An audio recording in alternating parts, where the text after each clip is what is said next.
وَلَقَدْ يَسَّرْنَا الْقُرْآنَ لِلذِّكْرِ فَهَلْ مِن مُّدَّكِرٍ۔ اور حقیقت یہ ہے کہ ہم نے قرآن کو نصیحت حاصل کرنے کے لیے آسان بنا دیا ہے۔ اب کیا کوئی ہے جو نصیحت حاصل کرے؟ آپ سن رہے ہیں مفہوم القرآن۔ سورۃ البقرہ یعنی وہ سورت جس میں گائے کا ذکر ہے۔ رکوع نمبر 21۔ يا أيها الناس كلوا مما في الأرض حلالا طيبا ولا تتبعوا خطوات الشيطان إنه لكم عدو مبين۔ لوگو، میں نے دنیا کی تمام نعمتیں تمہارے لیے ہی پیدا کی ہیں۔ زمین پر رہتے ہوئے حلال اور پاکیزہ چیزیں کھاؤ اور پیو۔ حلال کاموں میں تسکین اور میری رضا موجود ہے۔ وہی لوگ کامیاب ہیں جن سے میں راضی ہوں۔ یاد کرو جب میں نے تمام فرشتوں اور جنوں کو آدم کو سجدہ کرنے کا حکم دیا تو ابلیس نے ایسا کرنے سے انکار کر دیا اور انسان کی دشمنی پر اتر آیا۔ اس نے مجھ سے کہا میں تیرے بندوں کو بھٹکاتا رہوں گا۔ شیطان انسان کو غلط راستے پر چلنے کا مشورہ دیتے ہوئے اس پر چلنے کے جھوٹے اور بے بنیاد فائدے بتاتا ہے۔ شیطان انسان کو تنگ دست ہو جانے سے ڈرا کر اپنی راہ پر چلنے کا کہتا ہے۔ تم شیطان سے بچنے کے لیے مجھ سے مدد مانگتے رہو۔ تم لوگ شیطان کے بہکاوے میں آ کر نقصان اٹھانے والوں میں سے نہ ہو جانا۔ بے شک شیطان تمہارا کھلا دشمن ہے۔ انما یأمرکم بالسوء والفحشاء وان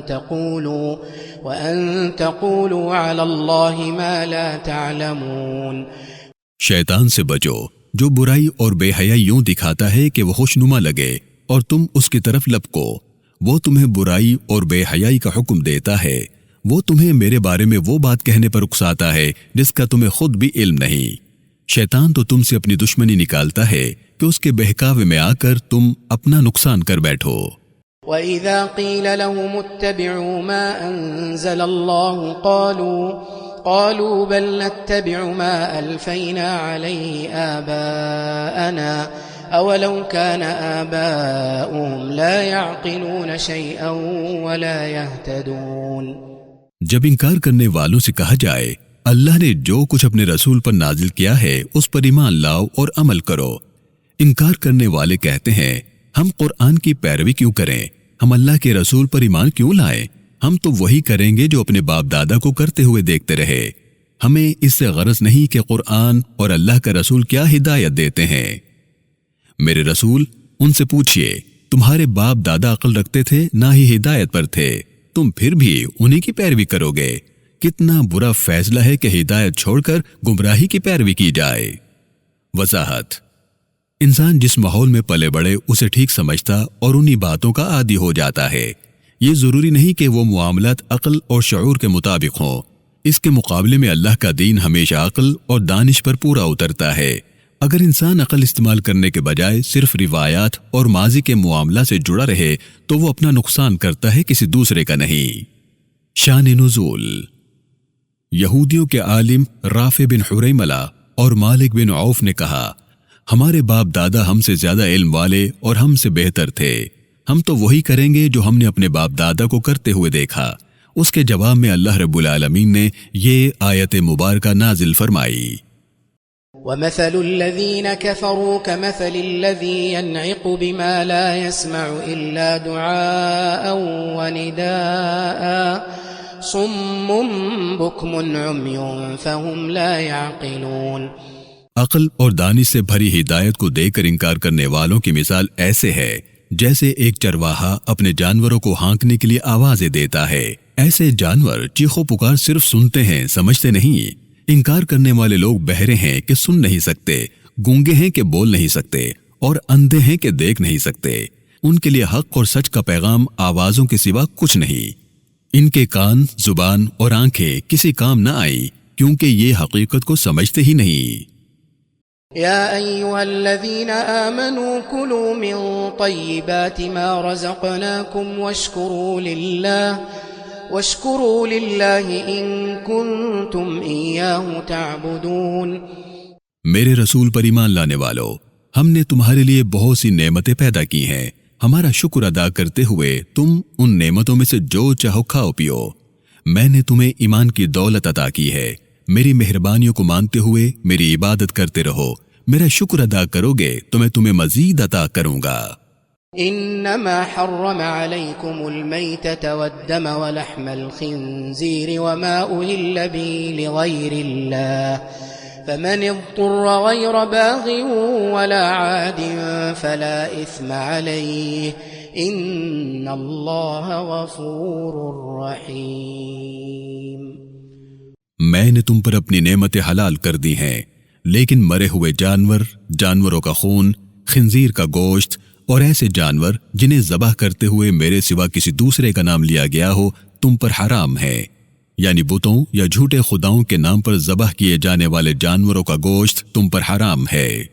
اگر کوئی شخص ایسی صورتحال میں آ گیا جہاں میرے حکم کے مطابق حلال کھانا نہ ملے اور ضرورت کے مطابق وہ ایسا کھانا کھا لے جسے میں نے منع کیا ہے تو اس پر کوئی گناہ نہیں۔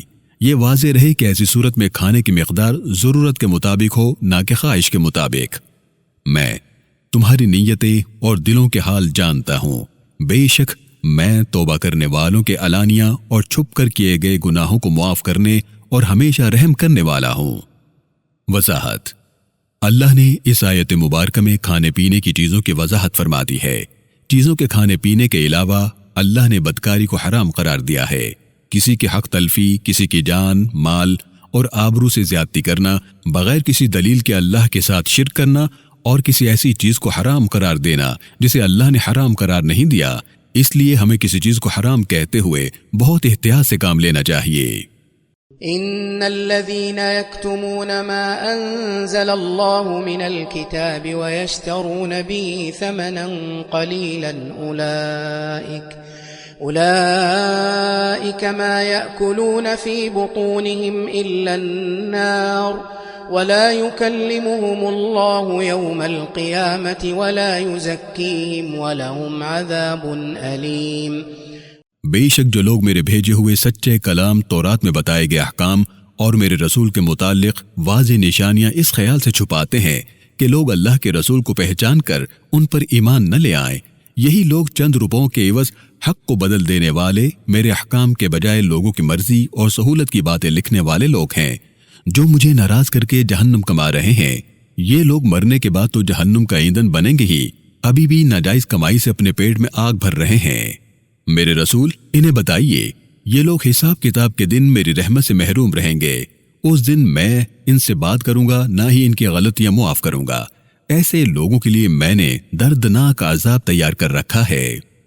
شان نزول: یہودیوں کے عالم اس ڈر سے کہ سچائی جان لینے کی صورت میں لوگ محمد رسول اللہ صلی اللہ علیہ وسلم پر ایمان لے آئیں گے، جس سے ان کی اہمیت اور کمائی کا ذریعہ ختم ہو جائے گا، آپ سے متعلق تورات کی آیتیں چھپاتے اور بدلتے رہے۔ اس آیت مبارکہ میں یہودی علماء کے اس رویے کا ذکر کیا گیا ہے۔ أولئك الذين اشتروا الضلالة بالهدى والعذاب بالمغفرة فما أصبرهم على النار۔ یہ لوگ جانتے بوجھتے ہوئے میری بھیجی ہوئی ہدایت کے بدلے میں گمراہی خرید رہے ہیں، انہوں نے مجھ سے انعام حاصل کرنے کے بجائے عذاب لینا پسند کیا ہے۔ حیرت کی بات تو یہ ہے کہ ایسے لوگ اپنے اعمال کی وجہ سے عذاب ملنے کی خبر کے بعد بھی صبر کیے بیٹھے ہیں۔ کیا کوئی ایسا برا سودا کرنا چاہتا ہے؟